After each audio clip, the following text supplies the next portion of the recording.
Just a couple of changes. Scott CO coming into the side, Blake Enever.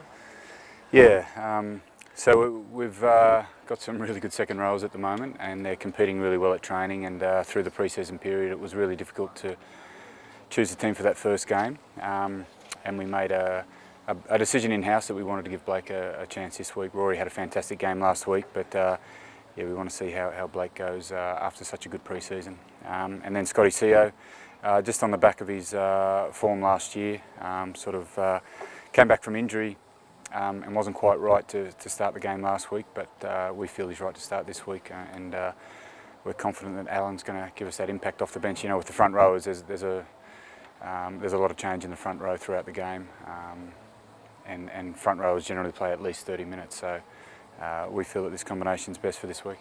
Robbie Coleman still not right?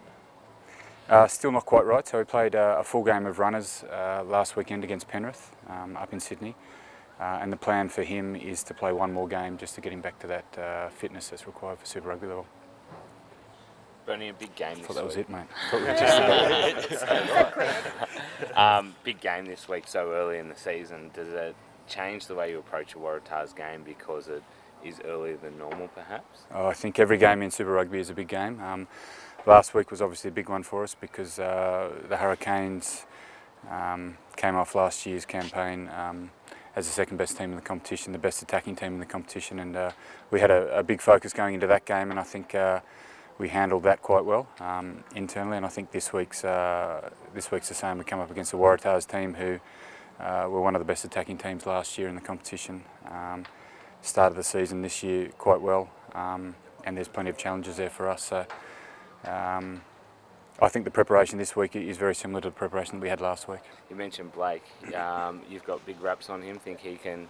I know you said you got plenty of good second rows, but is he someone who can really forge a big career down here? Yeah, definitely.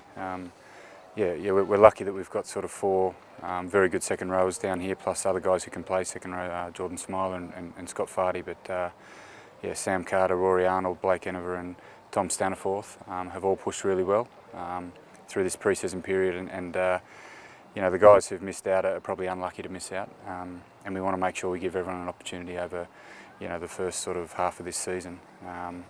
But with Blake, definitely, I think if you have a look at his year last year, and he's sort of a bit of an unknown coming down to us, but last year he really stepped up and played just about every game, was a standout in the loss to the Hurricanes in the final series last year.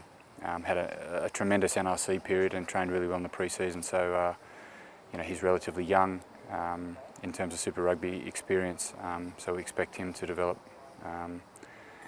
into an outstanding prospect for the Wallabies over the next couple of years. I know we've all been talking about Poe re-signing, but the fact you jagged Alan and Scotty in the same week, it's a pretty big boost for you guys. Yeah, very good. Very good news for us. Having those guys who are sort of the cornerstone of the team. We pride ourselves on our set piece, and particularly our scrum, and those guys are the ones in the front row doing most of the work. So those negotiations have been going on for a while, and it's pleasing that we can put them to bed and move on with some others. Scotty, he's only 24, but I guess first choice loose head prop for the Wallabies at the moment. That's a pretty big sign of his future, isn't it? He's only so young, and usually props don't mature till they're a bit older. Yeah, that's right. He's got a big future ahead of him, and he's already shown a lot of potential, but there's still a bit of work to be done there. Alan is probably in the same boat. He's sort of come onto the scene last year, and I think he surprised a few people with his ability last year, and he was rewarded with his performance through the pre-season by getting a start last week, and I think you'll see Alan in the Wallaby mix within the next 12 months as well. Just quickly, on Friday night, a lot of talk about maybe going through 20,000. How much of a boost to the team would that be if more than 20,000 people come along to Canberra Stadium? Oh, well, the atmosphere last weekend was one of the best that I've been a part of.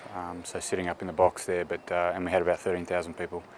But the noise was amazing. Obviously, the quality of football was good, which entertained the crowd. But you can just imagine 7,000 more people compared to last weekend. I think the atmosphere will be amazing. Yeah. How do you balance out playing like that again from last week against the Tars, picking 6 forwards on their bench? Last one, the indication of how they think the game's going to be played. Oh, very physical. That's what you get against the Waratahs. It's always a physical encounter, and they've probably had this tactic for the last couple of years, not just against us, but they've picked a 6-2 bench just about every game last year. So that's the strategy they bring into the game. They certainly want their forwards to be physical out there. For us, yeah, finding the balance is what we tried to do last weekend against the Hurricanes, and nothing's really changed. I think we're lucky that we've come up against similar oppositions 2 weekends in a row. Hurricanes are a very dangerous attacking side, throw the ball around a lot, but also very good forwards who carry the ball well. So yeah, it's the same challenge that we had last week. So I'm sure the boys will, once they get on the park, they'll find a way to win.